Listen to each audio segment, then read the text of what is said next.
Buenas tardes, continuamos con la tercera parte del día del 10º Seminario Internacional Patrimonio Cultural Inmaterial y Desarrollo Sostenible. A continuación vamos a dar paso a diversas reflexiones sobre el tema central de hoy, desde la perspectiva y la interacción de 3 expositores. Los invitamos a participar del diálogo preparado para hoy en torno a la temática que nos convoca, que es el patrimonio cultural e inmaterial y medio ambiente, con una perspectiva desde diversos países de nuestra América Latina. Este espacio de encuentro y diálogo será moderado por Verónica Arévalo. Ella es encargada regional de Antofagasta de la Subdirección de Patrimonio Inmaterial e integrante del Núcleo de Género. Invitamos a quienes estén inscritos e inscritas a participar en este espacio, dejar sus preguntas o comentarios en el chat. Así que sin más presentaciones, doy el pase a Verónica. Muchas gracias, Ignacia. Les damos la bienvenida a todas y todos los asistentes a este diálogo de patrimonio cultural inmaterial y medio ambiente, que es parte de este seminario en su versión número 10 sobre patrimonio cultural inmaterial y desarrollo sostenible. Es importante señalar, ¿no es cierto?, que este seminario está organizado por la Subdirección Nacional de Patrimonio Cultural Inmaterial del Servicio Nacional del Patrimonio Cultural del Ministerio de las Culturas, las Artes y el Patrimonio de Chile. Agradecemos a todas y todos quienes nos acompañan a través de esta transmisión y quedamos atentas y atentos a sus consultas o comentarios que pueden ir dejando en el chat. A continuación vamos a dar la bienvenida a los integrantes, a los presentes, ¿no es cierto?, en esta instancia. Y bueno, en primera instancia, presentarles a Cristina Dorador, quien es bióloga, doctora en ciencias naturales y especialista en microbiología. Ha desarrollado una importante investigación sobre los ecosistemas de lagunas altiplánicas, relevando el rol de los microorganismos en ellas, además de ser constituyente por el Distrito 3 de Antofagasta, en la Convención Constitucional de Chile, organismo encargado de redactar una nueva Carta Magna para el país. Cristina ahora se encuentra cerrando el pleno, ¿no es cierto?, de la Convención Constitucional, así que vas a sumar en unos minutos. También nos va a acompañar desde Perú Duli Pinedo, quien es jefa zonal de San Martín del Programa Nacional de Conservación de Bosques para la Mitigación del Cambio Climático que desarrolla el Ministerio de Medio Ambiente del Perú.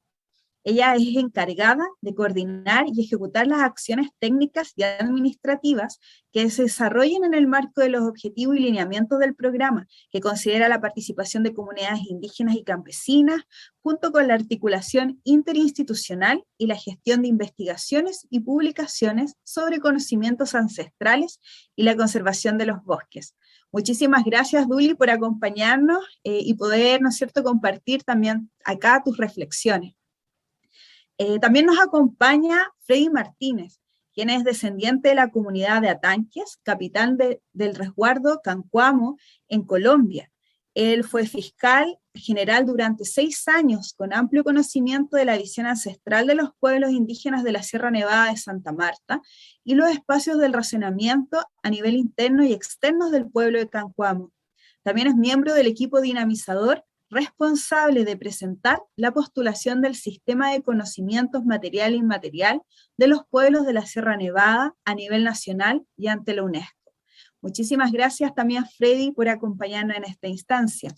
Y bueno, para que podamos conocer sobre sus líneas de trabajo, sus experiencias, en una primera instancia, Duli, te invito a que nos puedas contar un poco de qué se trata este programa en el cual participas, que es un programa bastante importante en el Perú, y bueno, que nos cuentes también desde cuáles son estas proyecciones, ¿no? Y cómo llevas a cabo este tema también vinculado al medio ambiente y patrimonio cultural inmaterial.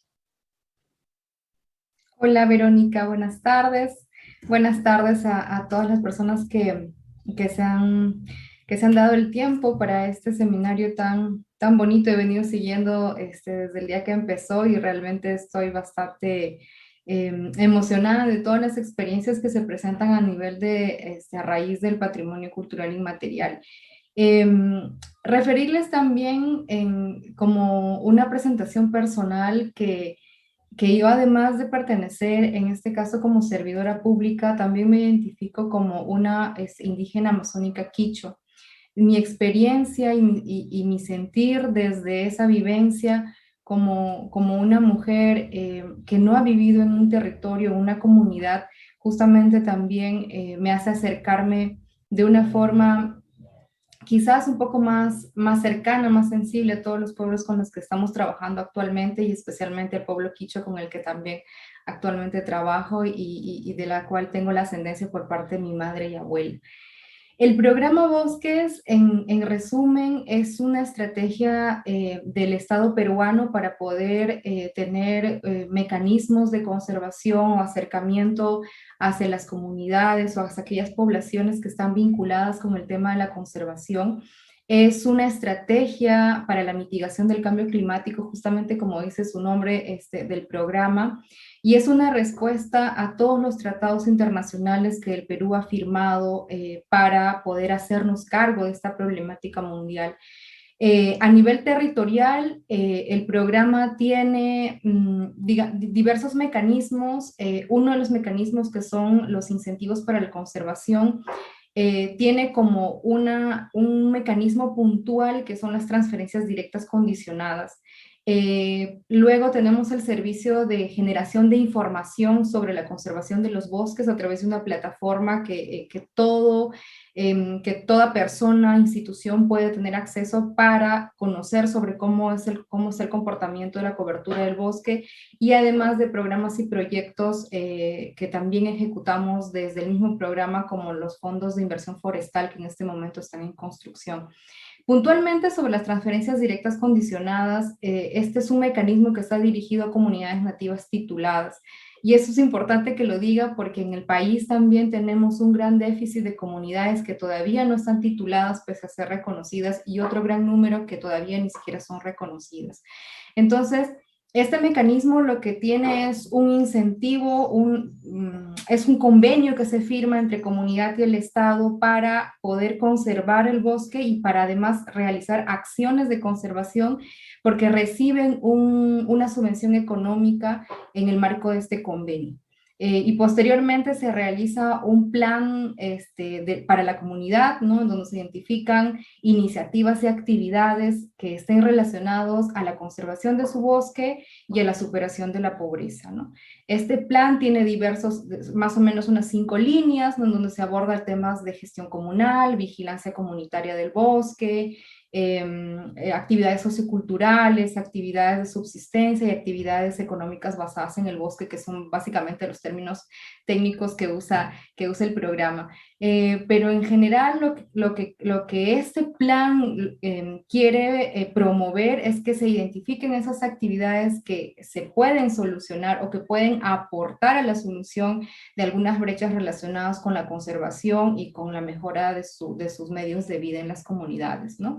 Y entonces en este mecanismo, en este plan, es donde nosotras como zonales nos encargamos de diversificar, analizar y también de escalar las iniciativas que las comunidades identifican a otro nivel, como por ejemplo el de generación de proyectos, para que se vean estas iniciativas como una cadena, ¿no? Muchísimas gracias, Duli. Es interesante lo que presentas porque, claro, finalmente tiene esta lógica de una construcción de una política pública, pero a partir también del trabajo con la gente, ¿no? Desde las comunidades, o sea, se va generando desde el diagnóstico territorial, local, y se va, como tú bien señalas, escalando esto para poder ir viendo la articulación y cómo esto se canaliza.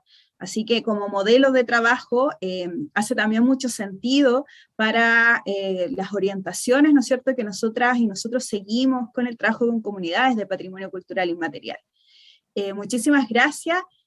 Freddy, si nos pudieras compartir también esta experiencia desde este territorio que es la Sierra Nevada de Santa Marta en Colombia.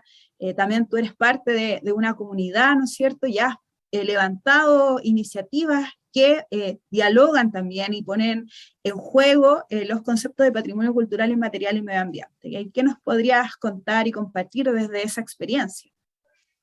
Bueno, Macachí, Vica, Nacanca, Ausari, Cacachucua, Perú, Bolivia, Ecuador, Brasil, Argentina.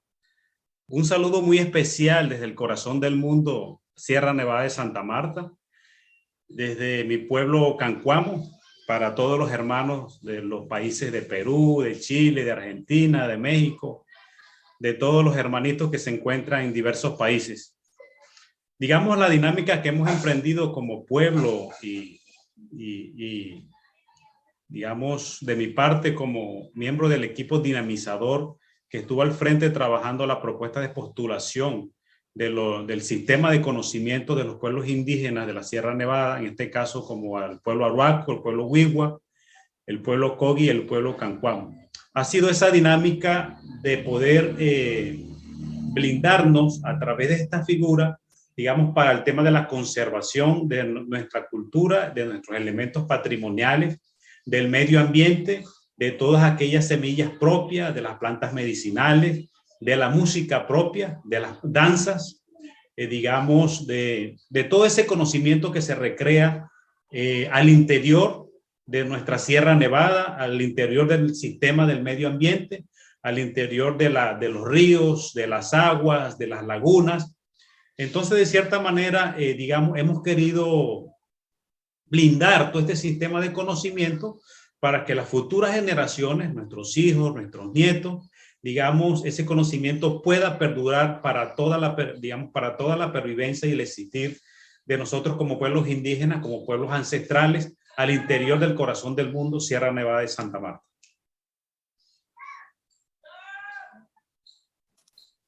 Muchísimas gracias, Freddy. Claro, desde esta experiencia, ¿no?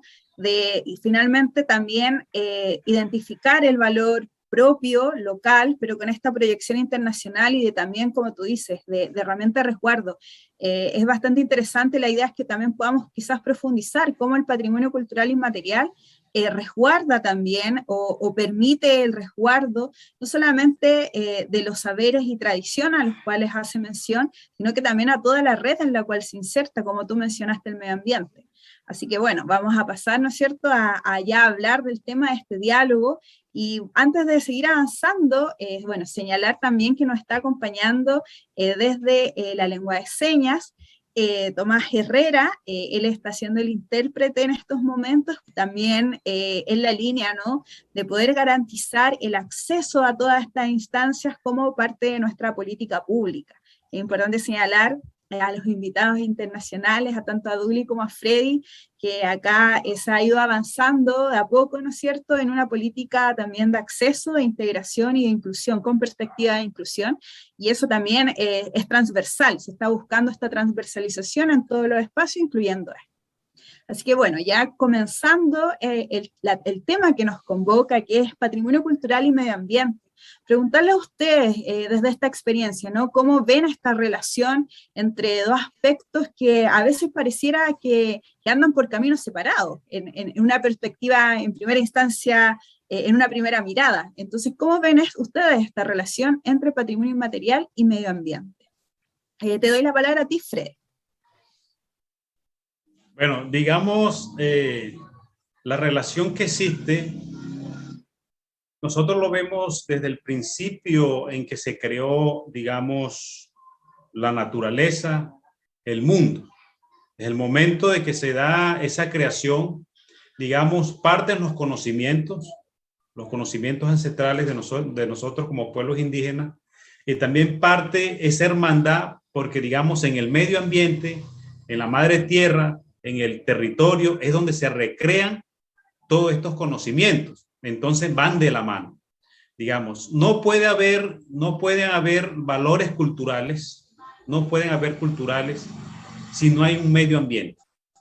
Entonces, el medio ambiente como tal se hace necesario para que se puedan recrear todos estos valores, todos estos conocimientos, todo este sistema de conocimiento, donde se recrea, digamos, toda esa particularidad que nos permite a nosotros como pueblos, como seres humanos, como indígenas, poder avanzar dentro de la perspectiva de crecimiento, pero también de maldad y de relacionamiento con el medio ambiente como tal. Van de la mano. Entonces, digamos, todo ese patrimonio, toda esa esencia cultural que se encuentra encallada, que se encuentra enclavada, digamos, dentro de este sistema de medio ambiente, nos permite esa relación de comunicación, de armonización, de participación, digamos, tanto del individuo como el ser, pero también del medio ambiente hacia los diferentes animales, especies que se recrean dentro del medio ambiente como tal. Freddy, y en ese sentido, cuando tú, por ejemplo, ocupas este concepto, ¿no?, de crecimiento, que suele estar tan presente también cuando se asocia o suele asociarse a mucho desarrollo, para tu comunidad de Cancuamo, ¿cuál es la noción o concepto de crecimiento y cómo este se vincula finalmente con medio ambiente y patrimonio inmaterial? Digamos, el crecimiento o el desarrollo, nosotros lo miramos desde ese desarrollo propio, desde ese crecimiento que tiene el ser, digamos, el indígena, desde el momento de que es concebido, desde que el momento en que llega a este mundo, digamos, todo ese conocimiento que se le transmite mientras está en la barriga de su madre, todo ese conocimiento que les transmite el padre, todo ese conocimiento que les brinda a sus abuelos, pero también desde ese momento se le comienza a hablar de la importancia, digamos, del agua, del río, de la laguna, de los animales, de las especies, de toda la flora y la fauna. Y en ese sentido nosotros miramos ese desarrollo propio cuando nosotros podemos recrearnos, digamos, y tener esa libre movilidad dentro de nuestro territorio. Cuando nosotros podemos esparcir toda esa vivencia cultural, todo ese ejercicio y esa dinámica armoniosa que se tiene por medio de la danza, por ejemplo. Cuando nosotros podemos danzarle al agua, cuando le danzamos a la lluvia, cuando le danzamos al sol, cuando se le danza a la luna, cuando se le danza al matrimonio, cuando se le danza al momento de nacer el niño.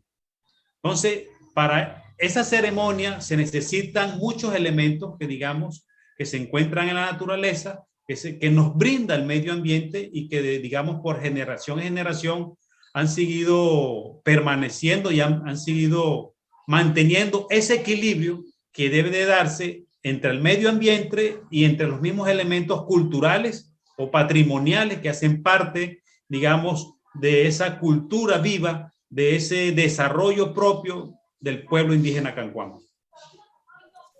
Qué potente la idea, ¿no?, de ciclos de vida, que pueden, como los ciclos de vida humanos, pero claro, también vinculados a los ciclos de la comunidad y los ciclos con el entorno, la vinculación con el entorno. Ahí hay una red que pareciera ser como indisoluble y que finalmente, por lo que tú expones, es lo que sustenta, ¿no?, toda esta vinculación y este trabajo que realizan. Duli, bueno, desde tu experiencia, ¿no es cierto?, desde este trabajo también te presentaste, ¿no?, como perteneciente a una comunidad también indígena.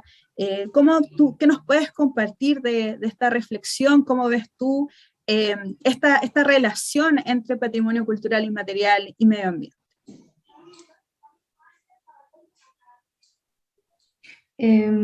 Hace un momento tú mencionaste algo que a mí me parece súper importante, eso de que eventualmente las personas o las instituciones no vinculan estos conceptos, ¿no? Estas categorías con las que se trabaja, sobre todo en comunidades.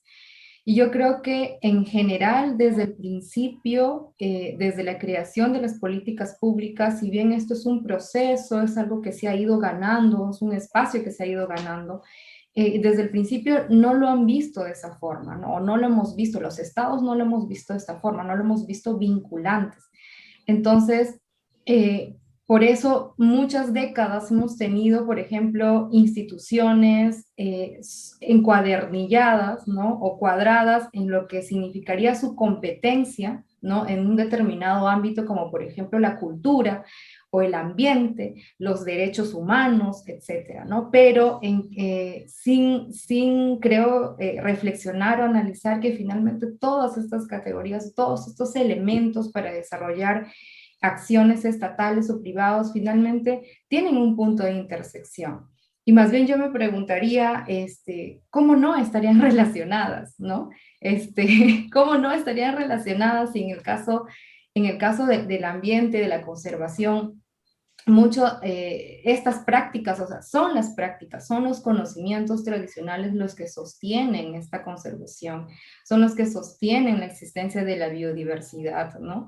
A través de los conocimientos de la crianza de las plantas, de la crianza o la relación con la biodiversidad, ¿no? En toda esta experiencia personal y también desde mi rol como servidora pública, nosotras no siempre hemos tenido esta visión, ¿no? Y eso también es un cuestionamiento, es una reflexión que creo que es válida en parte del proceso.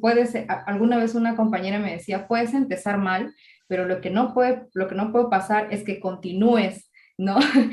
Haciéndolo mal. Entonces, creo que en este proceso de haber aprendido de haber tenido muchas lecciones aprendidas con el trabajo de comunidades, el ambiente y sus conocimientos, o la conservación y sus conocimientos, nos ha llevado a reformular nuestras propias prácticas estatales, que también es un reto súper grande, y luego también ir del discurso del consenso con la comunidad a una acción efectiva, una acción que se note, ¿no? Y creo que en este caso, por ejemplo, el programa en donde me encuentro en este momento laborando se sostiene de esos diálogos, ¿no? De esos diálogos, de esa escucha, de esa experiencia, de ese aprendizaje, de conocer cómo, por ejemplo, las artistas Awajún, que es un pueblo indígena, los Awajún, ¿no? Las artistas mujeres que tejen las semillas, las semillas del bosque, ¿no? A través de sus adornos corporales, cómo están relacionados en principio con el conocer de su bosque, ¿no? ¿Cuáles son esas semillas o cómo van descubriendo cómo pueden usar esas semillas en todo lo que es el tema de adornos corporales y luego hacerlo un negocio?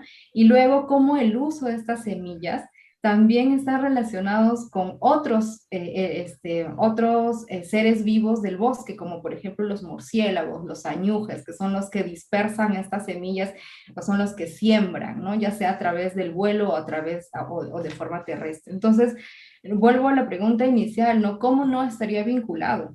Más bien creo que hay muchos años que deberíamos estar recuperando desde nuestras acciones públicas y privadas, ¿no? Bueno, pones como varias ideas que me resuenan bastante. Por ejemplo, este caso, ¿no?, que pones de la semilla, finalmente tiene que ver también con aspectos que pueden parecer micro, pero que finalmente dan cuenta de un todo. Y claro, este desafío que tú señalas, ¿no?, desde la autocrítica del servicio público, puede tener también este correlato en lo que ha pasado también en nuestro país, en Chile, en donde, claro, efectivamente el trabajo, ¿no?, como sectorial, a veces tiende a aislarse, y por eso también esta respuesta un poco desde intencional la intersectorialidad. O sea, hacer consciente que esta división también tiene que generar redes, ¿no? Es operativa, pero en algún momento tiene que encontrar el diálogo. En ese sentido, desde el programa en el que tú trabajas y en donde, bueno, uno de los aspectos claves es la intersectorialidad, ¿cuáles crees tú que han sido como los mayores aprendizajes de esa experiencia? De esta reflexión que tú señalas y de cómo también se ha ido como aprendiendo, ¿no? ¿Cuáles creen que han sido estos aprendizajes o estas formas que quizá han podido, estas estrategias que han podido identificar para el trabajo intersectorial? Uh-huh. Mira, esto para nosotras, aquí ahorita en la región San Martín, donde me encuentro, que es además una región amazónica, el tema intersectorial ha demorado muchísimo, y creo que es una de las formas en las que más ¿qué palabra usar? En las que más se desperdicia el presupuesto público, ¿no? Porque con la idea de ir cada uno por nuestro lado, ese presupuesto público que no se utiliza en procesos que bien pueden interseccionarse es justamente una pérdida para la ciudadanía, ¿no? Entonces, Para nosotras ha sido un camino bastante duro, porque también vale decir que desde nuestra gestión hay otros aspectos que también se entrecruzan para este tema, ¿no? Por ejemplo, el que las autoridades, el ejercicio que hay de la comunicación estatal, ¿no? Que las autoridades son el foco de los logros estatales y cuando debería de ser el servicio o la ciudadanía que das, ¿no? Entonces, como hay una especie de protagonismos de qué ministro, de qué gobierno regional, de qué directora o qué director, entonces muchas veces nos focalizamos en los rostros y no en el servicio. Creo que eso ha sido uno de los principales ejes que hemos tenido que romper, pero ¿a través de qué? A través de trabajar duro, formulando proyectos en función de lo que han elegido estas comunidades para presentarlo como algo dinámico, como algo completo, ¿no? Porque anteriormente, digamos, nosotras lo que trabajábamos era iniciativas solamente puntuales, ¿no? Entonces, bueno, esta comunidad ha priorizado artesanía, fortalecer los procesos de artesanía textil de las mujeres quichuas. Y teníamos en total 4 comunidades que habían priorizado lo mismo. Y luego, ¿cómo hacemos para generar sinergias en función a esta iniciativa? Era un poco más arduo el trabajo. Entonces, ¿qué hacemos? Formulemos un proyecto, ¿no? Que nos permita mirar a las 5 comunidades como un todo, evidentemente en consenso con ellas, y luego qué aspectos les interesa trabajar. Entonces, cuando se trabajó de esta manera, ¿no? En este caso el equipo zonal, teníamos ya 4 áreas de trabajo en torno a una iniciativa, que era, por ejemplo, que es en este momento la recuperación del algodón nativo, ya no visto como solamente desde su sentido comercial, sino como el sentido de que es un insumo que promueve el hecho de que las mujeres sigan teniendo sus prácticas textiles, ¿no? Entonces teníamos por otro lado la intención de el reto o el resultado esperado de fortalecer habilidades de dirección y gestión de las mujeres de sus propios emprendimientos, que este producto tenga un espacio a nivel comercial y también a nivel de PCI, ¿no? Un reconocimiento a nivel de patrimonio cultural, o mejor dicho, de las prácticas, ¿no? Para nosotros en ese momento. Y otro aspecto muy importante que era el tema de cómo ellas se fortalecían como lideresas, ¿no? Entonces, teniendo este bloque completo, digamos, mirándolo con perspectiva desde arriba, con todo lo que significaba trabajar con ellas, se nos ha hecho mucho más sencillo acercarnos a otras instituciones y ahorita las mujeres están conectadas a otras fuentes de financiamiento que no necesariamente es el programa Bosques, y a organizaciones, a ONGs que ahora las van a acompañar porque los convenios con el programa y estas comunidades ya han concluido. Entonces, este proceso de hace 6 años no se termina, sino que continúa en función a cómo van avanzando y sus nuevas necesidades, ¿no? Eso para darte un ejemplo. Muchísimas gracias, Duli. Ese concepto de conexión, claro, que tiene que ver también con esta noción de intersectorialidad y también finalmente con cómo tenemos que avanzar en estas miradas más integrales. Usaste esta palabra, ¿no? De abordajes integrales que sean más completos, que sean multidimensionales. Y en donde efectivamente las sinergias, que también es otra palabra, otro concepto que empleaste, pueda ayudar, ¿no es cierto?, a que toda la práctica a que todas las acciones sean más eficientes. Así que bueno, ya nos acompaña acá Cristina Dorador. Muchísimas gracias, Cristina. Sabemos que venías del pleno, ¿no es cierto?, de la Convención Constitucional. Y bueno, para iniciar, ¿no es cierto?, y también sumarte a este diálogo, acá estamos con Duli Pinedo de Perú, ¿no es cierto?, que nos saluda desde el territorio amazónico. Estamos también con Freddy Martínez de la Sierra Nevada de Colombia. Y bueno, Cristina Dorador, como ya lo mencioné, es bióloga, doctorada en microbiología, con una importante investigación, ¿no es cierto?, en los ecosistemas altiplánicos, que también acá tiene que ver con el norte de nuestro país, Chile, y que ahora también tiene el rol de ser constituyente, representante del Distrito 3 de Antofagasta en la Convención Constitucional. Así que bienvenida, Cristina. No sé si quieres complementar algo, ¿no es cierto? Contarnos algo de ti, de las líneas de trabajo que has realizado para que quienes nos acompañan, tanto de nuestro país como de otras partes de Latinoamérica y de otras tierras, nos están acompañando. Bueno, hola Verónica, Freddy, Duli, un gusto. Muchas gracias por la invitación. Bueno, estoy muy contenta de estar aquí, lamento el atraso, pero tenemos trabajo, ¿cierto?, de la convención, acabamos de terminar un pleno. Y bueno, les quería contar de dónde yo provengo, un poco para también conocer el por qué estamos conversando estas temáticas. Yo vengo del norte de Chile, que es donde está el desierto de Atacama, que es muy conocido a nivel mundial, ¿cierto?, porque es uno de los más áridos del planeta. Pero también tiene un legado muy importante de pueblos originarios que, por supuesto, existen en el territorio, y que tenemos también mucha conexión con los otros países, porque antiguamente, ¿cierto?, no estaban estos límites políticos, sino que era parte todo de un sistema que es el sistema altiplánico desértico, ¿no?, de esta zona de Latinoamérica. Por lo tanto, hay varios acervos comunes, también prácticas que se mantienen en el tiempo, y que actualmente están en un momento, ¿cierto?, de mucha fragilidad, como también me imagino ocurre en otros países, debido principalmente a la acción humana y también a la crisis climática.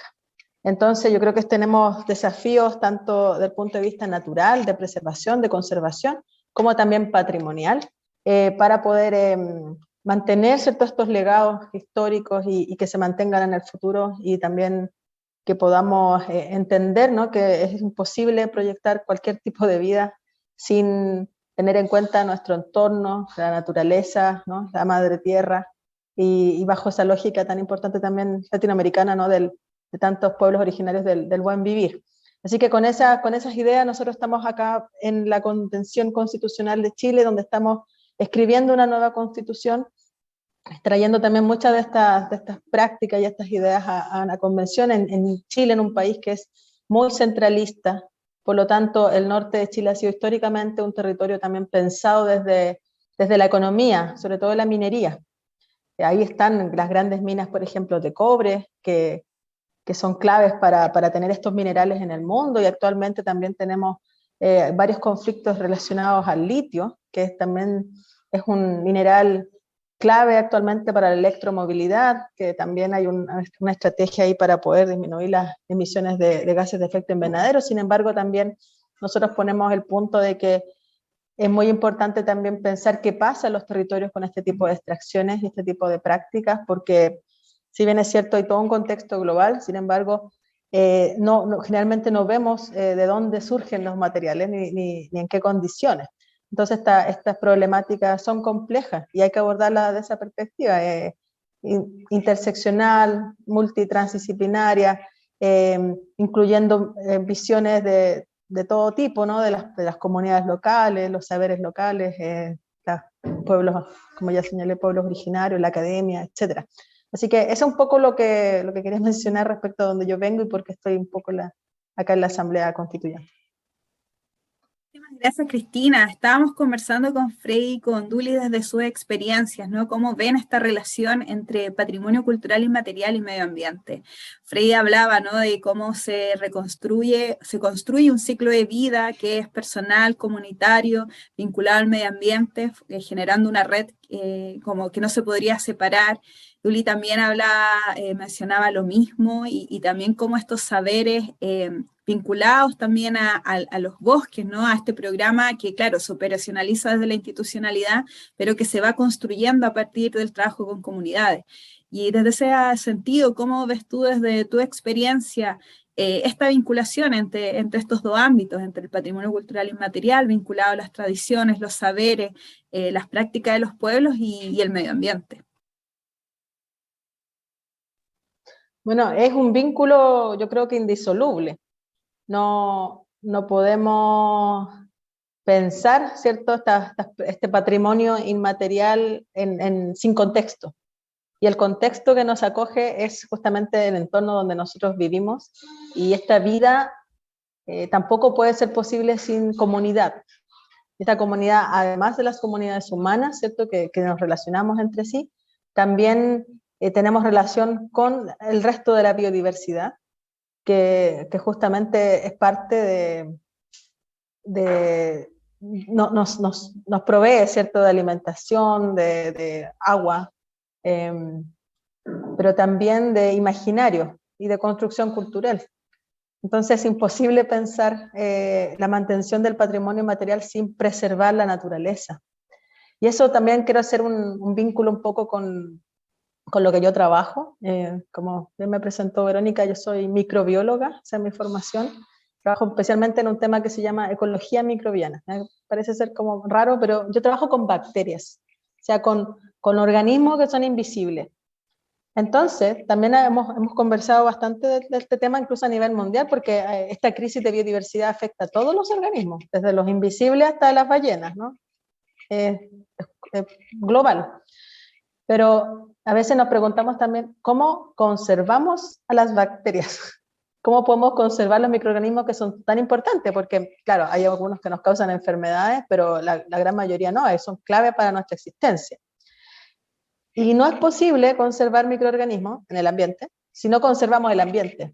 Porque a veces también esta disociación ha llevado a tomar decisiones que son absurdas desde el punto de vista natural o medioambiental.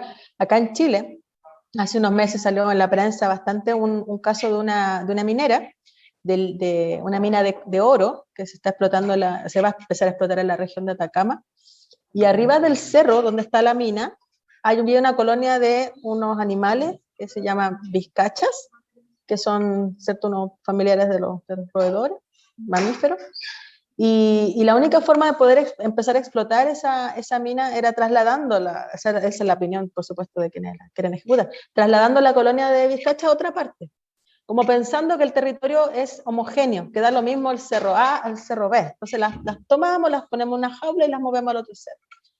Lo hicieron, fue aprobado por las autoridades ambientales. ¿Y qué pasó? 2 o 3 chinchillas murieron de la colonia de cerca de 10. No sabemos en realidad el destino, porque tampoco no han dado mucho a conocer, pero eso muestra un poco esta idea tan absurda, ¿no?, de instrumentalizar la naturaleza y pensar, bueno, no importa, las movemos.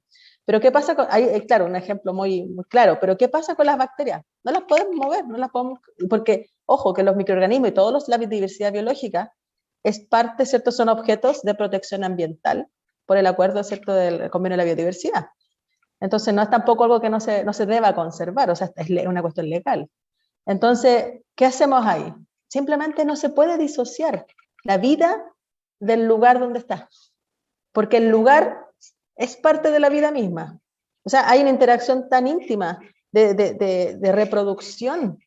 Por eso también este límite que a veces hacemos como lo vivo y lo no vivo, en realidad también es una cuestión, un límite que también el humano lo ha hecho, y pues, quizá la ciencia occidental, el conocimiento occidental, pero cuando uno va a lo más mínimo, o sea, a las cosas que nosotros hacemos, trabajamos en micros, cosas que hay que mirarlas con microscopio, en realidad a veces se pierden los límites. No hay casi, sabemos que podemos saber que es una roca versus una bacteria, pero una en el fondo también depende de la otra, y se van retroalimentando. Entonces es imposible, creo yo, disociar estas dos áreas.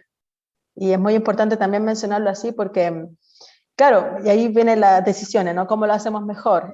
Pero esos son otros temas, pero en la base misma es casi imposible disociar. Muchísimas gracias, Cristina. Bueno, veo a todos asentir, ¿no es cierto? A Duli, a Freddy, ahí hay una idea acá común que se instala y que puede ahora, claro, sonar obvia, pero quizás, como dijo Duli, por mucho tiempo no lo fue, que finalmente hay una relación, ¿no es cierto? Hay un tejido ahí que realmente no, es una ficción desvincularlo. Y en ese sentido, me gustaría preguntarles cómo ven ustedes que el patrimonio cultural inmaterial ayuda a la protección del medio ambiente. O sea, esta potencialidad que ustedes han descrito desde el patrimonio cultural inmaterial, ¿cómo podría ayudar, ¿no es cierto? ¿Cómo está ayudando quizás en los diversos territorios desde los cuales estamos acá reunidos para esta protección medioambiental? Así que, Freddy, te doy la palabra. Tú como también, como promotor, ¿no?, de esta para el reconocimiento de UNESCO, bueno, tú algo mencionaste, ¿no? Es una herramienta. ¿Por qué hacerlo y de qué forma eso puede ayudarnos al medio ambiente en el cual ustedes están insertos? Está silenciado. Ahí para que prenda. Ahí sí. El patrimonio inmaterial, digamos, de cierta manera protege, ¿no? Protege, digamos, todas esas vivencias culturales que se dan al interior de una comunidad o de un pueblo, ya sea indígena o el resto de la sociedad. Entonces, digamos, son esa serie de características vivas, que recrean, digamos, esa vivencia cultural al interior de la familia, al interior del campo, al interior del medio ambiente, al interior de la selva, al interior de un grupo de animales, por ejemplo. Entonces, de cierta manera, digamos, todo ese patrimonio cultural, nosotros como pueblo nos hemos permitido dar esa tarea muy minuciosamente con los jóvenes, con los niños, con las mujeres, con los ancianos, pero también, digamos, desde la espiritualidad, desde nuestra cosmovisión como pueblo indígena, una particularidad que nos permite, digamos, poder comunicarnos con esos ancestros espirituales del más allá, para que, digamos, esa relación y esa importancia del patrimonio, de esas vivencias culturales que nosotros recreamos día a día, los pueblos indígenas, mantenga esa relación y esa protección, digamos, con el medio ambiente. Digamos, el uso que nosotros les damos a las plantas medicinales, por ejemplo, el uso de los insectos que utilizamos en nuestras danzas y ceremonias, el uso de los diferentes clases de flores, por ejemplo, que se utilizan en las diferentes ceremonias, como el bautizo, como el matrimonio, como el nacimiento, por ejemplo, cuando se le da gracia al Padre Creador por la lluvia que cae, cuando se le da gracia a la Madre Naturaleza por la siembra, por la comida que nos brinda día a día. Entonces, de cierta manera, todo ese conocimiento ancestral, espiritual, que nos permite a nosotros proteger, pero también mantenernos, digamos, para esa protección dentro de ese sistema del medio ambiente. Digamos, esa relación, ¿cómo lo hacemos? Día a día, a diario, en la parcela, en el campo, cuando estamos en la cocina, cuando estamos buscando la leña, cuando estamos buscando el animal, cuando estamos cosechando, cuando estamos sembrando, cuando estamos sentados al lado del río, cuando estamos escuchando el mensaje del viento, cuando escuchamos el mensaje de los animales. Entonces, es de cierta manera, ese patrimonio cultural, digamos, nos permite mantener, sostener dentro de esa colectividad, dentro de esa gran permanencia, dentro de esa gran integralidad que debe de permitir y que debe de seguir existiendo entre el hombre, entre el ser y el medio ambiente, y todos los animales y todas las especies que nos rodean. Muchas gracias, Freddy. Duli, ¿quisieras compartir algo en torno a esto? ¿Cómo ves tú que el patrimonio cultural inmaterial puede ser un espacio también de protección medioambiental? Desde luego que sí, ¿no? Como les decía al inicio de esta conversación, al menos todo lo que en este momento venimos trabajando con las comunidades indígenas que tienen este convenio con el Estado, todas estas prácticas de conservación y algunas de ellas se les ha recuperado, o sea, se está recuperando en conjunto, digamos, por iniciativa y también porque lo ven importante de seguir manteniendo, como lo acaba de decir Freddy, ¿no? Creo que algo que aporta y es un aspecto que he podido observar más recientemente es el tema del reconocimiento, ¿no? Creo que así como las instituciones desvinculaban esta intersección de competencias, digamos, creo que también las comunidades de cierta manera se han sentido, y esto es algo creo que históricamente dicho, ¿no? O comprobado, que de alguna manera la colonización y todo este proceso histórico con el que nos hemos involucrado también ha dividido, ¿no? También ha dividido la manera de ser, la manera de conocer, la manera de mirar nuestro espacio, ¿no? Entonces, el hecho de vincular explícitamente un conocimiento con la conservación y además visibilizarla, reconocerla y darle espacio, sobre todo, por ejemplo, pensando en espacios de salvaguarda de esos conocimientos, creo que de alguna manera les ha devuelto el sentido integral, el sentido completo, ¿no?, de su buen vivir. Y esto es una tarea que todavía nos falta mucho por hacer, porque puede ser que en estas comunidades en las que nosotros tenemos experiencias se esté viviendo esto, y eso es lo que percibo y siento, pero también siento que todavía hay otros proyectos y programas que van de manera aislada, desvinculando el mundo porque les acomoda mejor a sus objetivos institucionales o presupuestales. Y creo que no hay nada más rico y placentero que ver a una comunidad saberse valorada y además redefinirse con su vínculo ancestral, ¿no? A nosotras siempre volvemos así como un poco sacudidas a veces de algunos talleres que tenemos, sobre todo con mujeres. Hace poco nos decía, por ejemplo, un Waimaku, un maestro, un sabio Wajún, que ellos en algún momento habían dejado de practicar sus cantos, ¿no? Que son cantos de cómo los hombres y las mujeres hacen para criar la yuca, para sentirse espiritualmente bien, y etcétera. Entonces, ¿cómo habían ellos dejado esto? O sea, ¿cómo habían desconectado de algún modo su sentir, ¿no?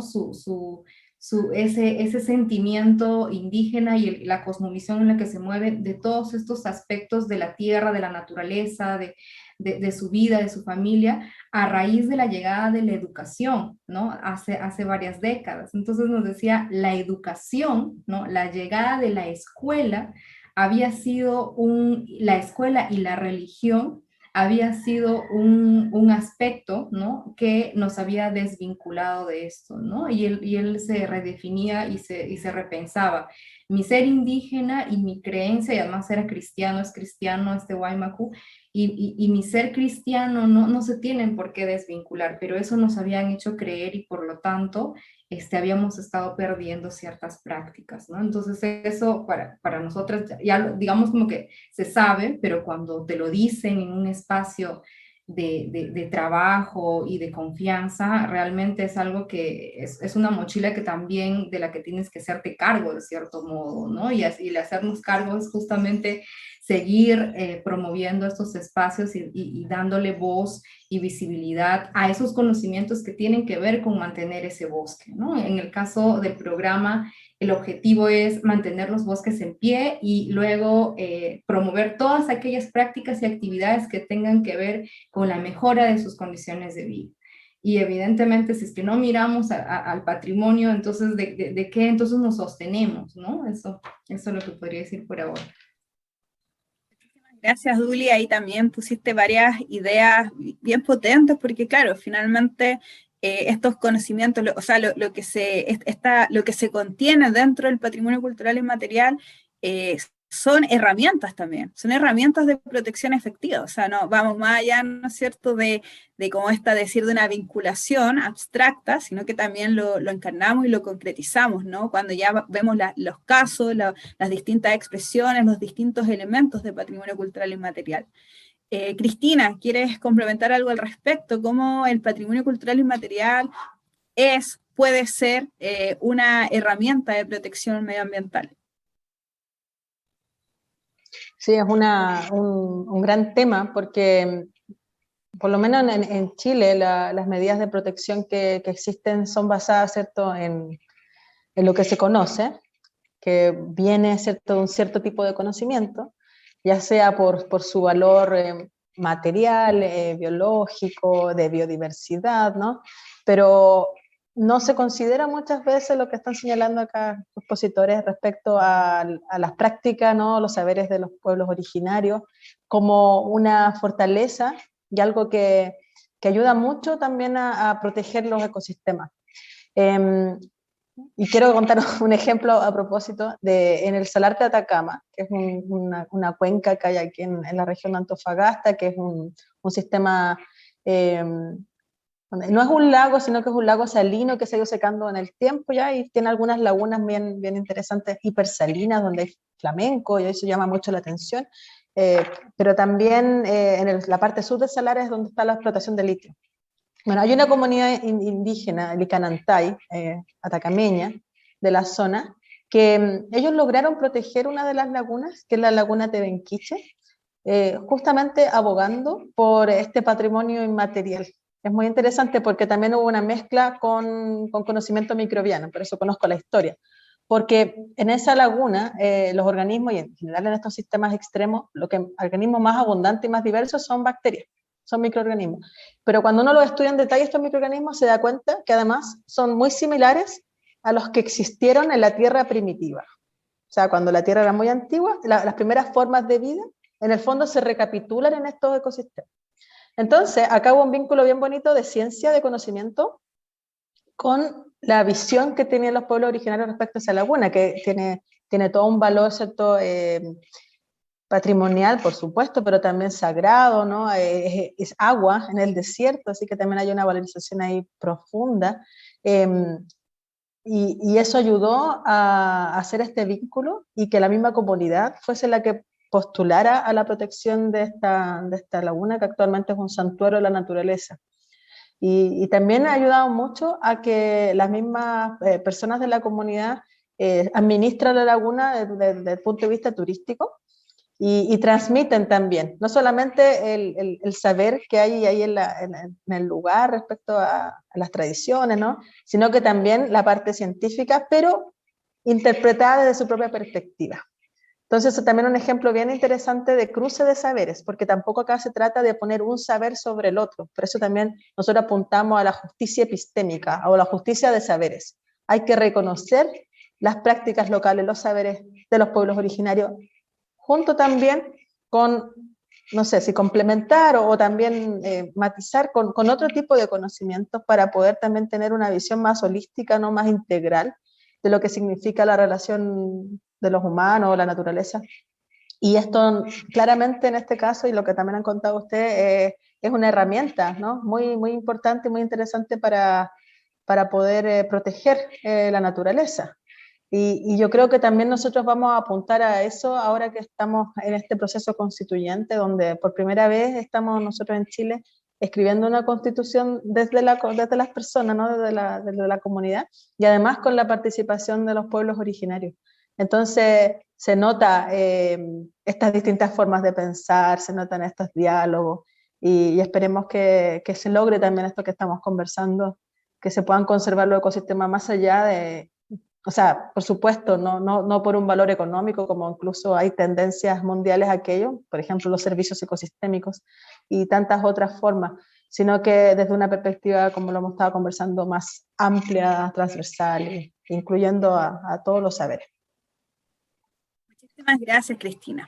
Bueno, tenemos palabras y comentarios del público, así que voy a dar lectura. Voy a comenzar, ¿no es cierto? Bueno, Miguel, voy a hacer una lectura de todos para luego hacer una ronda, ¿no?, de respuestas y reflexiones. Miguel pregunta para Duli, ¿cómo se organizaron las mujeres indígenas para sobrellevar los impactos de la pandemia? ¿Qué vínculo hay entre esas acciones y el cuidado del bosque? En el caso de, también se pregunta, ¿no?, ¿qué estrategias propondrían desde sus respectivas áreas para tejer redes con otros ámbitos de la cultura y desde allí co-crear un paradigma más integral o sistémico? Rinat Leighton comenta, una estrategia para defender territorios de práctica extractivista podría ser la categorización de los espacios naturales como parques nacionales, santuarios de la naturaleza, etc. Hablamos en general, ¿no?, de categorías de protección que existen en el Estado de Chile para Freddy y Duli. Esto a través de estudios geológicos sobre geopatrimonio o geoturismo. Sería bueno financiar estudios territoriales en zonas de sacrificios para lograr validar la importancia de la naturaleza ante la ley chilena.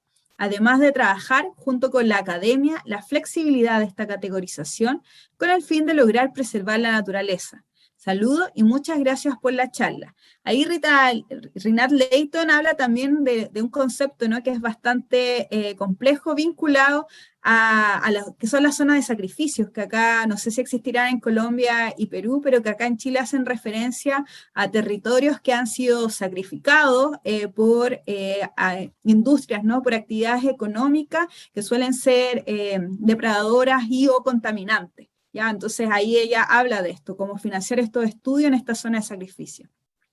Hay una pregunta también de Fidel Amnéstica, vinculado al comité asesor, ¿no es cierto? Él es parte del comité asesor de PCI y pregunta, estimada Cristina Dorador, de acuerdo a lo que ha planteado, ¿qué causas discursivos debe tomar la Convención Constitucional para llegar a un articulado que permita formular leyes que efectivamente entreguen herramientas para la creación de políticas públicas que sean capaces de abordar el patrimonio y el patrimonio cultural inmaterial vinculado al medio ambiente, el desarrollo y la cohesión social, y la experiencia de los pueblos ancestrales fuera de toda lógica depredatoria y economicista, y a resguardo de poderes de facto e imposiciones ideológicas?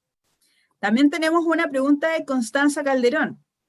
Hola, muchas gracias por las presentaciones, muy interesante. Soy tesista de la carrera de Antropología y justamente mi trabajo se contextualiza en la comunidad aymara en el norte de Chile con respecto a la educación intercultural, inclusión y diversidad de los jardines del Estado, jardines infantiles, ¿no?, de educación de primera infancia. Con respecto a esto, desde sus puntos de vista, las políticas públicas, programas y proyectos que emanan desde el Estado ¿forman parte de un marco realmente de reparación y valorización de las comunidades educadoras tradicionales en sus territorios? Es una pregunta bastante crítica en relación a varios conceptos tocados hoy. Muchas gracias. Entonces, para recapitular, por una parte, ¿no?, ahí Frey se cayó en un momento, está conectando información, pero por lo menos hay dos preguntas, ¿no?, para Duli. Hay una pregunta para Duli y una para Cristina Dorador dirigida. En ese sentido, Duli, ¿qué nos puedes contar sobre esta experiencia, ¿no?, en contexto pandémico y también, ¿no?, esta proyección que hablan de los saberes para la protección de los bosques? Igual algo comentaste anteriormente, pero ahí lo pandémico, que también es una amenaza finalmente, que se ciñó sobre las comunidades de nuestros territorios. Así que, ¿qué nos puedes contar ahí al respecto? Creo que hicieron mención a las categorías territoriales, que sería aquí sí, las categorías de protección, sí, como que si no sería efectivo también eso. Sí, acá tenemos, como si no me equivoco, hace tiempo no estoy en el Servicio Nacional de Áreas Protegidas por el Estado, pero si no me equivoco hay 7 u 8 áreas protegidas, o sea, categorías territoriales, formas de protección, ¿no?, como áreas naturales protegidas, y una de ellas son las reservas comunales, ¿no?, que incluyen a todo este paisaje, ¿no?, a toda esta riqueza biodiversa, junto con las comunidades, con los territorios comunales. Sin embargo, aquí en la región existe un área protegida a nivel regional, que ha sido reconocida hace muchísimos años, pero y esto es mi opinión personal y mi percepción personal, pero este reconocimiento como área protegida con el objetivo de salvaguardar cuencas hidrográficas, fauna, bosque en nuestra región, ha significado el atropello de sus derechos territoriales de comunidades indígenas quichuas acá, ¿no? Entonces, van muchos años en donde estas comunidades están solicitando reconocimiento de su territorio que está dentro del área protegida. Entonces, yo ahí siempre tengo un tema que siempre ponemos en discusión en instituciones y en otros espacios también académicos, ¿no? Entonces, en principio, si es que no eres indígena, si es que no tienes una relación vivencial con el bosque, y si hablamos solamente de conservación pura y dura, digamos de este modo, la conservación vendría a ser un lujo, ¿no? O sea, la conservación viene a ser un modo de vida de las personas que tienen para poder darse el lujo de conservar un pedazo de bosque y luego tener un poco para comer y etcétera, ¿no? Entonces, y desconociendo las dinámicas comunales. En este caso, por ejemplo, particular de que estoy hablando de Cordillera Escalera, que esta es área protegida, es un espacio históricamente indígena, que ha sido ya prohibido el ingreso para estas comunidades que están en esta zona, aledañas a esta zona, la zona de amortiguamiento que le llaman acá, para que puedan hacer caza, para que puedan hacer esa chacra, ese cultivo por escalas que le llaman, ¿no? O sea, dejas reposar un tiempo al suelo, vuelos, pero todo es en una zona de purma, todo es en una zona en donde ya ha sido intervenida, ¿no? Entonces, creo que también ahí hay que mirar con cuidado todos esos aspectos que se requieren para hablar de conservación, y más aún cuando se tratan de categorías territoriales, ¿no? Porque finalmente ascribes a nombre del Estado un territorio que muchas veces ya tiene dueño, ¿no? Que formalmente, ¿no? En este proceso de los papeleos y todo lo demás, la comunidad no tiene un respaldo jurídico, pero ancestralmente ya es dueña de ese territorio, ¿no? Eso por un lado, y luego sobre el tema de las mujeres sin pandemia, nosotros específicamente trabajamos son más o menos unas 10 comunidades, de las cuales algunas de ellas han resaltado con emprendimientos de mujeres indígenas, que son las quichuas y las awajún. A ver, ha sido tremendamente retador porque prácticamente medio año paramos, ¿no? Lo que no paró es la forma de cómo ellos siguieron protegiendo su territorio. Y eso es algo que también muchas veces se invisibiliza, ¿no? Las comunidades no necesariamente están dependiendo de un Estado para conservar algo que necesitan para su vida, que en este caso es el bosque, ¿no? Entonces, lo que sí ha sido un reto grande es el tema de la conectividad, porque sus negocios estaban supeditados a espacios físicos, ¿no? Y espacios físicos que de la noche a la mañana desaparecieron y que aún estamos recuperando poco a poco. Entonces, ha sido un reto reformular la estrategia comercial, por ejemplo, reformular las formas de capacitación, y hemos empezado desde haciendo conocer a las mujeres cómo se usa un smartphone, ¿no? Algo que puede ser ahorita en este momento, en este contexto, como que una locura, pero ¿cómo hay una persona que no sabe manejar un smartphone? Pues sí. Entonces, y más aún las mujeres, ¿no? Porque los hombres y los líderes ya tenían esos espacios públicos en donde se desenvolvían con esta tecnología y las mujeres no, ¿no? Entonces, ha sido empezar desde ahí, reconstruir las formas de los grupos de trabajo, las estrategias de mercado, y finalmente poder acceder y a articularnos con fondos que venían justamente a paliar este tema de las brechas con las que se encontraban las mujeres indígenas en medio de la pandemia. Y ahí fue muy importante las líneas de apoyo que el Ministerio de Cultura sacó para PCI justamente. Y que casi todos los grupos con los que nosotros trabajamos del programa Bosques accedieron a este financiamiento y tuvieron una forma de salir a flote, ¿no? Y posteriormente ir enganchándolas con otros proyectos ONGs. Entonces, para las mujeres en particular ha sido la pandemia ha sido hacerlas retroceder un paso, pero cuando pudimos, digamos, nuevamente tomar las riendas, yo creo que han avanzado pasos que todavía teníamos planificado como en 1 o 2 años, como el tema de la tecnología, el comercio electrónico y las capacitaciones en redes, etcétera, ¿no? Entonces, bueno, ahí estamos tratando de continuar con ellas y seguir acompañándolas en este proceso, ¿no? Y desafíos importantes los que tú planteas, que bueno, creo que acá también en Chile, ¿no? Se vivió cómo finalmente nos rearticulamos virtualmente, cuando realmente son reales las brechas digitales, o sea, no, siguen existiendo. Y tú planteas también un tema que tiene que ver finalmente con las brechas también de género, que es parte, ¿no? de la Agenda de Desarrollo Sostenible 2030, ¿no? Cómo abordamos y logramos que se establezca una igualdad de género. En las materias vinculadas a tanto a desarrollo social, a desarrollo económico y a medio ambiente. Cristina, bueno, ahí don Fidel Améstica te hacía una consulta, ¿no? Que las líneas de trabajo en la Constitución que se está escribiendo, cómo se proyecta eso vinculado a patrimonio cultural inmaterial y a medio ambiente. Sí, bueno, la pregunta era bien compleja y muy profunda también. Bueno, primero lo que estamos haciendo es conversando de temáticas que normalmente no se conversaban desde estas perspectivas, así como estamos hablando ahora en el seminario. Segundo, ¿cómo hacer esto realidad? Bueno, hay varias etapas y también formas como se está construyendo la nueva Constitución. Nosotros actualmente estamos organizados en comisiones.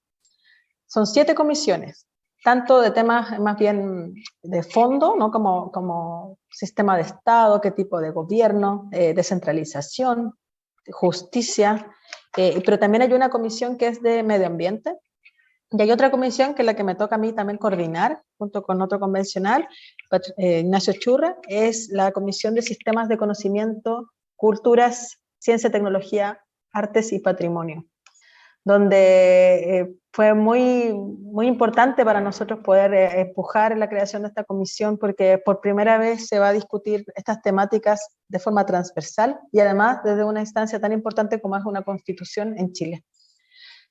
Por lo tanto, nosotros ya esperamos que el diálogo que empecemos a realizar, por ejemplo, mañana ya comienzan, por ejemplo, las audiencias públicas, donde vamos a recibir a instituciones, a personas, para que comenten los distintos temas que nosotros vamos a tratar en la comisión, nos permita fortalecer esta mirada, como estamos hablando, transversal, donde las disciplinas no se seccionen en parte, sino que estén conjugadas, además con los saberes ancestrales, locales, y por otro lado, tener que conversar con las otras comisiones, porque, por ejemplo, en principios, tiene que garantizarse, creo yo, un principio muy importante, que es, o parte del preámbulo, no sé, que es esta idea de que nosotros como seres humanos somos parte de la naturaleza, no estamos aparte, no somos dueños de la naturaleza, la necesitamos y somos parte de esta convivencia.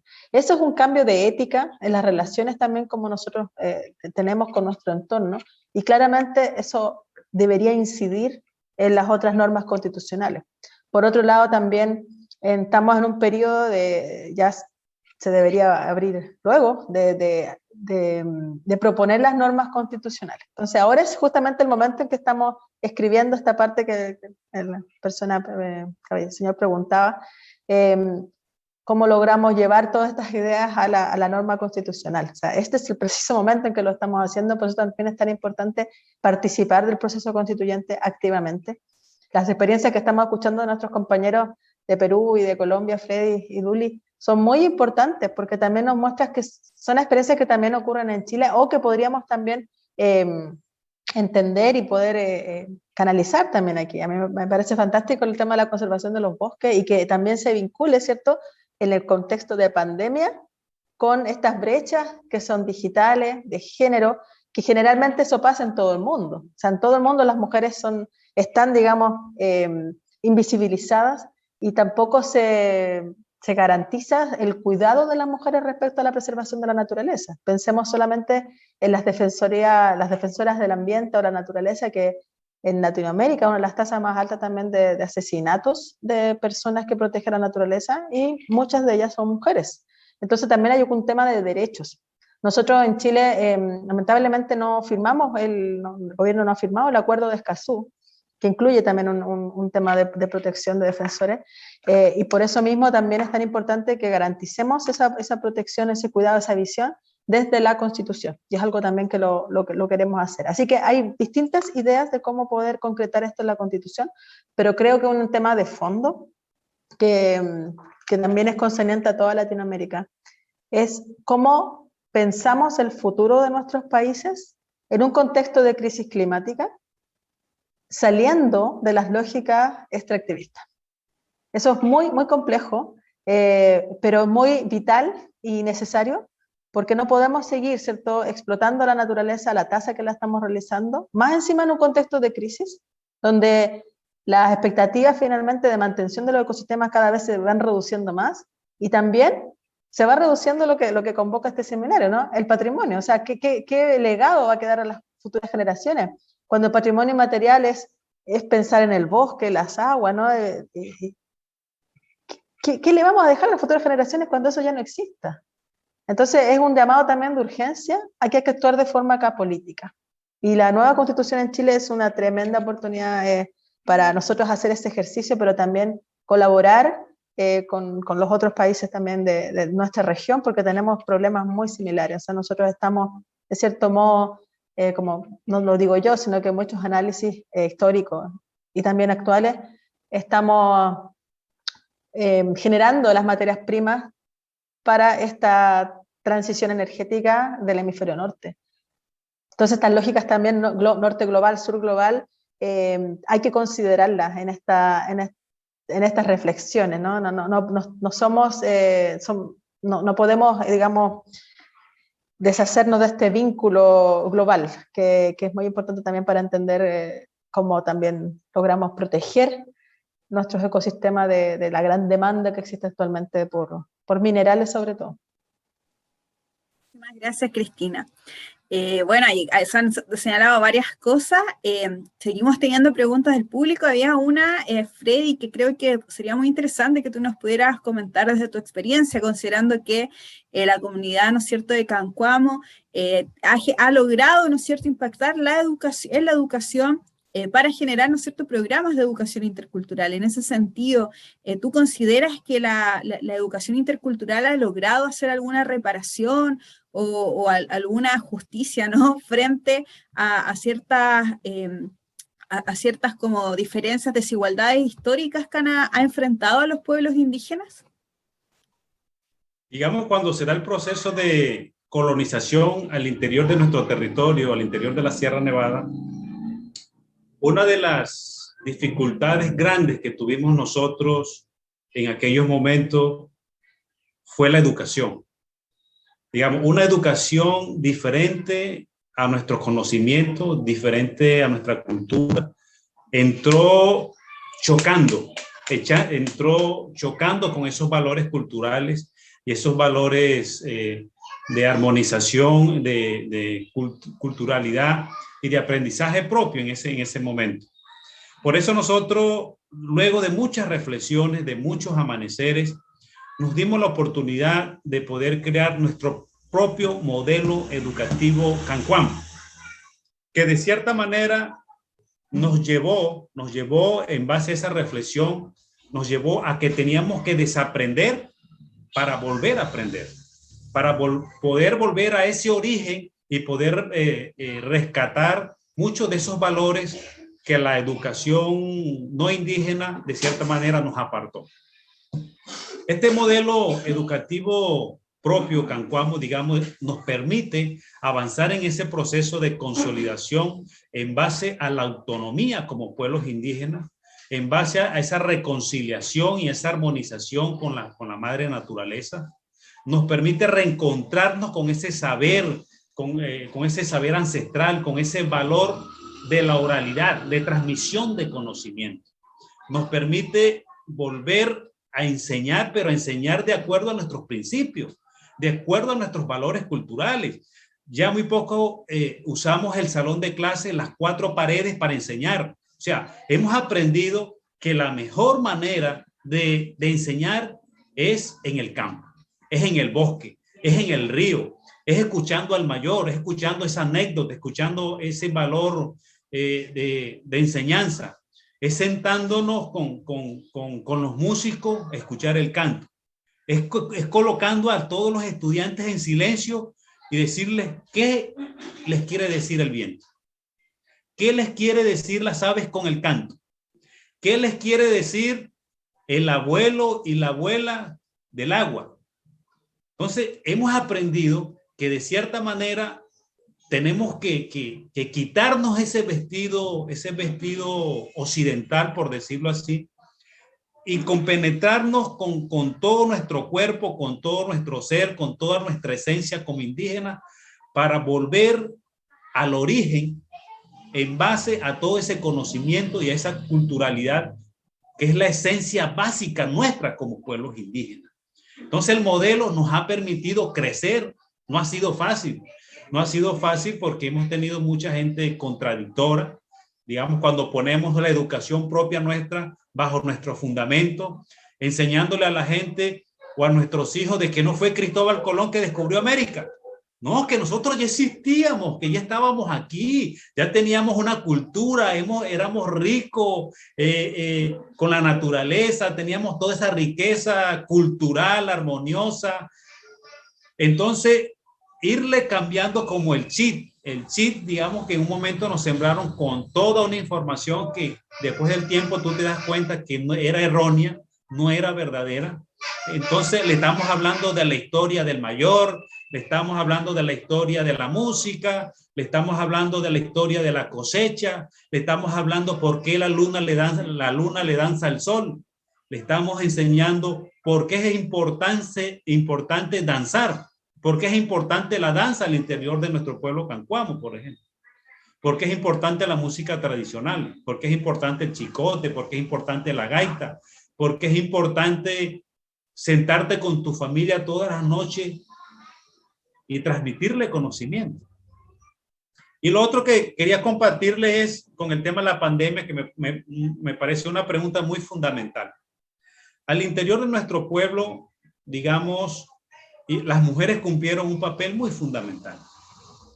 Al interior de las comunidades, al interior de nuestros hogares, al interior de nuestro proceso cultural, porque de cierta manera ellas eran las que iban al campo a recoger las diferentes clases de flores, las diferentes clases de hojas para hacer los baños, para hacer la medicina propia, para hacer todas esas bebidas que desde el conocimiento de nuestros mayores servían para protegernos de esta enfermedad como ha sido el COVID.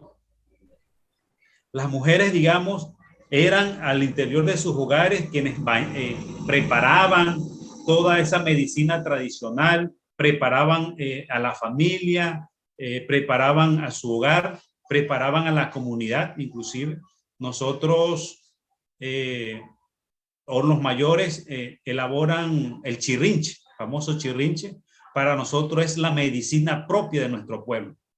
Y mucha de nuestra gente comenzó a consumir ese chirrinche, a usarlo como medicina, como esa medicina que lo iba a proteger, que lo iba a preparar.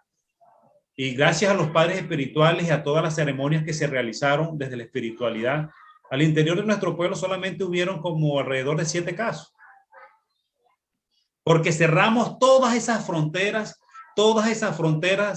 que, digamos, que permitían entrar a nuestro territorio, a nuestro resguardo, y lo protegimos con toda esa esencia espiritual desde esos conocimientos de los mayores. Digamos, nos tocó trasnochar bastante, nos tocó amanecer mucho en las cancuras, nos tocaba, como les decía, compenetrarnos con la espiritualidad y con todos esos seres armoniosos que siempre han estado encallados en la naturaleza. Por eso, digamos, hoy todavía continuamos con ese valor. Las mujeres todavía siguen cumpliendo esa función.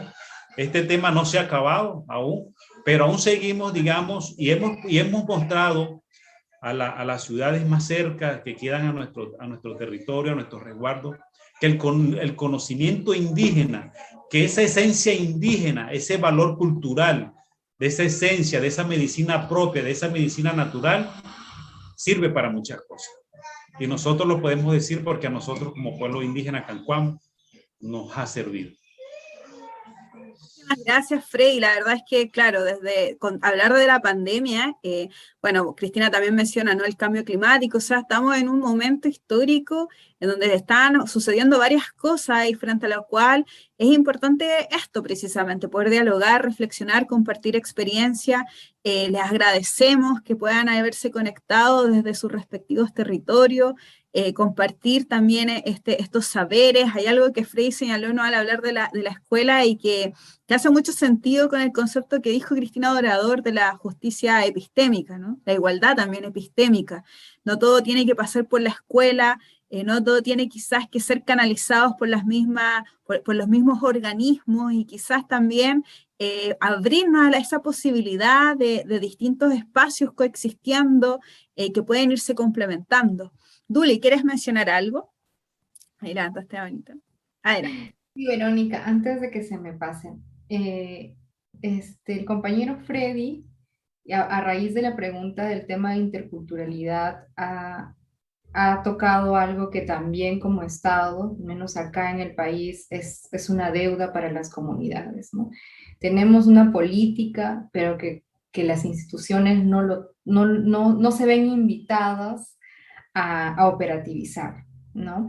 Y este tema de cómo se mira la educación, ¿no? Solamente desde el aspecto formal, ¿no? Hace poco estuve en un taller también de PCI con UNESCO Perú, y un maestro decía que ellos ya no están hablando de educación formal y no formal, están hablando de educación, y puede ser educación comunitaria y puede ser educación en la escuela, ¿no? Y eso a mí me hizo, o sea, me hizo sentir tan validada a través de lo que estábamos haciendo, lo que estamos haciendo y lo que estamos promoviendo como programa en las comunidades, porque este tema de la conservación a nosotras nos ha dado la oportunidad de poder hacerle también un poco de justicia a los abuelos y a las abuelas, ¿no? Que son las sabias, que son los sabios en sus territorios, pero desde una mirada de la educación formal han sido desplazados, ¿no? Invisibilizados, y ellos ya no son muchas veces personas a las que la comunidad llega, ¿no? Para poder recibir un consejo, para seguir transmitiendo una receta, ¿no? Cómo se teje, cómo se cría, cómo se aborda, no sé, el uso de una planta medicinal, etcétera. Entonces, en los ejemplos que hemos, o en las experiencias que estamos ahorita ejecutando, casi todos, no voy a decir muchos, todos estos procesos tienen ese eje también de vincular espacios de transmisión, poniendo como foco el conocimiento de las maestras y los maestros, ¿no? Porque ¿qué fueran de nuestras generaciones sin ese conocimiento que se transmite, ¿no? Y que además estamos encargadas de recibir y luego continuar con esa transmisión? Creo que el ver también ese tema de la educación, por eso yo pienso de que, o sea, definitivamente estos temas no se pueden abordar desde un solo eje, ¿no? O tú mencionabas hace un momento, antes que me olvide, del tema de género. Entonces yo también decía, el aspecto ambiental, ¿cómo lo puedes trabajar desligado del género? Desde dónde miras los conocimientos de los hombres y las mujeres, que la mayoría de las veces son diferenciadas. Y luego hay otro tema que se genera a partir de dar espacio, por ejemplo, o de generar espacios para las mujeres, porque evidentemente la brecha está ahí y hay que generar los espacios, hay que generar las condiciones para que ellas también puedan ser visibilizadas y puedan salir, digamos, de ese ámbito en el que solamente se les ha reducido en la sociedad y en la comunidad, ¿no? Entonces, ¿cómo lidias, por ejemplo, con el acoso político que muchas lideresas empiezan a vivir cuando ya la comunidad ve surgirla con su emprendimiento artesanal, como una artista textil, como una artista de biojoyería, como un artista del tejido de las faldas tradicionales, como los pueblos shawis, por ejemplo, ¿no? Entonces, ¿cómo desvinculas tú es algo que tienes que hacerte cargo desde tu programa, desde tu proyecto? Porque si no, estás andando como en la pata de la mesa con una que no existe, ¿no? Y no va a darle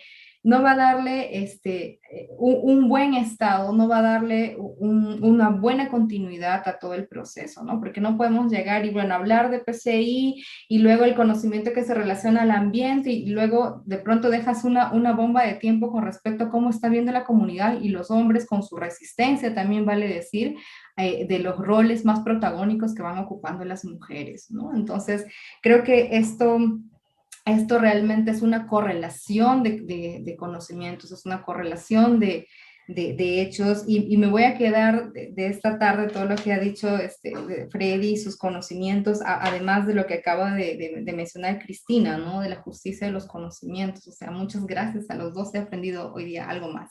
Y bueno, yo creo que, Duli, le hiciste una excelente panorámica también de todas las aristas que involucran hablar de estos temas. O sea, finalmente nosotros nos posicionamos desde un punto, pero desde donde empiezan a surgir distintas líneas, y vemos que esas líneas también se cruzan. O sea, cuando ustedes aquí hablan, ¿no?, de la desigualdad, fue un tema que también se habló ayer. Entonces, también invitarles a quienes están ahora conectados a ver las ponencias del día de ayer, y también seguir a las de mañana, que también toca con un tema que también lo menciona Cristina, ¿no?, del modelo finalmente económico. O sea, un modelo extractivista que tiende a la depredación de los ecosistemas. También pareciera, ¿no?, que es insostenible o no dialoga con precisamente las ideas que estamos acá plasmando, y que tiene que ver con dejar algo, esta idea del patrimonio en su sentido quizás más medular, ¿no? El dejar una herencia hacia las y los que vienen. Bueno, agradecemos a Dulia, agradecemos a Cristina, agradecemos a Freddy por darse el tiempo de estar acá, y agradecemos a todas y todos los asistentes, también a Tomás Herrera, que nos estuvo acompañando desde la interpretación en señas, y dejarles invitadas y invitados para el último día de este seminario, en el cual la temática va a ser Patrimonio Cultural Inmaterial y Economía Circular. A las 18 horas va a haber un nuevo webinar, en el cual va a ser moderado por una de las coordinadoras del Núcleo de Género de Patrimonio Cultural Inmaterial, Francisca Bozo, y en donde van a estar exponiendo, van a estar participando en este diálogo Alejandra Jaures, de Banca Ética Chile, José Criollo y Adriana Jojoa, cocinero y cocinera tradicionales de Colombia, y Eduardo Letelier, de la Universidad de Chile. Les invitamos a revisar todos los materiales que se han ido subiendo, las ponencias de distintos expositores, a propósito del saludo que hace Freddy al inicio, ¿no? Expositores desde el Perú, desde también México, gente que está hablando y viendo, también reflexionando estos temas desde estos territorios que parecieran diversos, pero que nos demuestran que hay directrices, que hay líneas que convergen, ¿no? Hay temáticas que también se reúnen y que nos permiten poder generar este diálogo, y desde el cual también construimos. Y así también, bueno, comentarles, ¿no?, que toda esta agenda también se va operacionalizando desde el Estado en la Agenda 2030, vinculada a los Objetivos de Desarrollo Sostenible, así que también invitarles a revisar esos documentos, y también cómo estos objetivos, que es la pregunta, ¿no?, que también una de las preguntas que guía todo este seminario, cómo estos objetivos se vinculan, tienen una relación fluida o no con estos temas vinculados a la preservación, a la protección, ¿no es cierto?, del medio ambiente y a la salvaguarda del patrimonio cultural inmaterial. Así que les invitamos a seguir reflexionando, seguir haciéndose preguntas, y nos encontramos en el día de mañana en una nueva jornada. Muchísimas gracias a todos y todas por su tiempo. Chao, un gusto, que esté muy bien.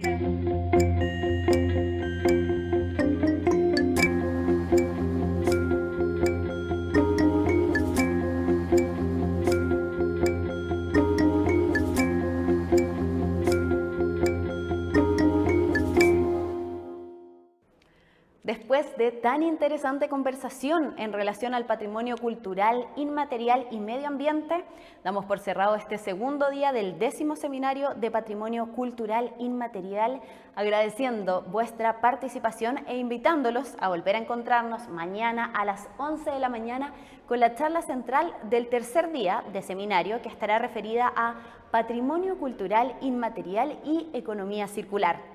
Les recordamos que todos los contenidos de este segundo día y del anterior ya están disponibles en este sitio web seminariopci.cl, para que puedan volver a verlos y compartirlos. Nos vemos mañana. Chao.